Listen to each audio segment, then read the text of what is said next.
इन सदग्रंथों को, जैसे हिंदुओं के सदग्रंथों को हमारे धर्मगुरु हिंदू वाले नहीं समझ सके, ना गीता ना वेद पुराणों को, अटपट उवाबाई बक्या करते और नाम ही निकाल लिया करते कि हम वेदों से, पुराणों से और श्रीमद् भगवद गीता से आपको ज्ञान सुना रहे। उन्हें कह नहीं पता था वेदों, गीता और पुराणों का। अब तो आपके समक्ष ही हो गया, जो जिन्होंने ये ज्ञान सुन रखा है उनको तो क्लियर हो चुका है कि वो तो डले डोया करते। ऐसे ही कुरान शरीफ के पढ़ने वालों को कुरान शरीफ का ज्ञान नहीं था।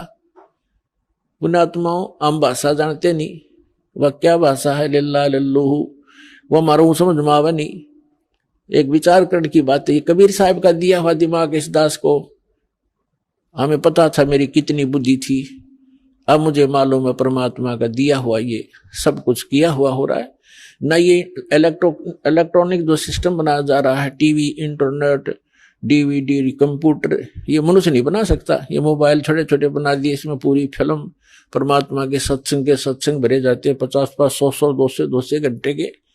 तो परमात्मा ने रजा बख्शी आपके ऊपर के मेरे बच्चे, इस काल के लोक में इन्होंने विजित रहना ही है, क्योंकि यहाँ तो कर्म प्रधान है और सतलोक में कर्म प्रधान नहीं, वहां तो मौज है आपकी, सारे सुख आपके पास उपलब्ध रहेंगे। तो इसलिए परमात्मा ने ये जीव के कल्याणार्थ ये काम किया है। जैसे परसों एक भक्त कल अपने इंटरव्यू में बता रहा था अपने अनुभव में कि हम राजस्थान से आते हैं और राजस्थान के से हमारे लगभग जब हम ट्रेन में वापस जाते हैं सत्संग सुनने के लिए, तो हिसार से जोधपुर जाती है ट्रेन, वो खाली होती है, हम सब भक्त ही उसमें प्रवेश हो जाते हैं। और उससे में देखे नजारा, कोई तो नित्यनेम कर रहा है, कोई मंत्र कर रहा है, कोई परमात्मा की चर्चा ही कर रहा है, कोई भोजन कर रहा है भगवान का, यहाँ से प्रसाद लेकर जाते हैं। तो ये जो चर्चा चलती है, वहां बैठे जो कोई भक्त उनमें भी आके बैठेंगे, अन्य भी सवारियां होंगी, तो वो अपने उनके ऊपर भी उसका प्रभाव पड़ेगा। इन वाणियों का पूरे वातावरण में अब प्रवेश होगा। और जो जैसे कुछ ऐसे पाप होते हैं मनुष्य के, परमात्मा की वाणी सुनने से ही अक्षीण हो जाते हैं और फिर वो चेतन होता है। जैसे एक किसी को सर्प डस जाता था तो पहले आध्यात्मिक ट्रीटमेंट होया करते थे, तो उसको गार्डू होते थे जो झाड़ फूक करने वाले, विष उतारने वाले, वो एक मंत्र बोला करते थे। जिसको सर्प ने डस रखा हो तो अचेत पड़ा है, वो ना उस मंत्र की लैंग्वेज जानता है, ना उसको सुन पा रहा है, और फिर वो गार्डू जो होता है विष उतारने वाला, उस मंत्र को बार बार बुदबुदा रहा है, जिसके कारण उस वाणी से उसके उस विष उतर जाता है सर्प का, और फिर वो चेतन हो जाता है।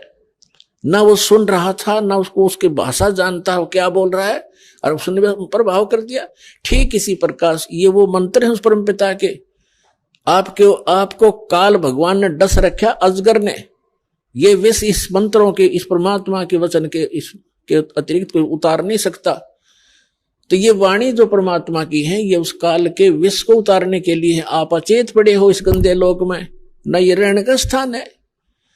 1 मिनट में ना जाने के बिजली गिर जाए, हर एक टूक के लिए सारा दिन धक्के खाते, अंडे सो झूठ बोले, मिलावट करें, पता नहीं के जुल्म ढा लेते हैं और पाप फिर भोगने पड़ते, कुत्ते बड़े के सिर में कीड़े पड़ते हमारे।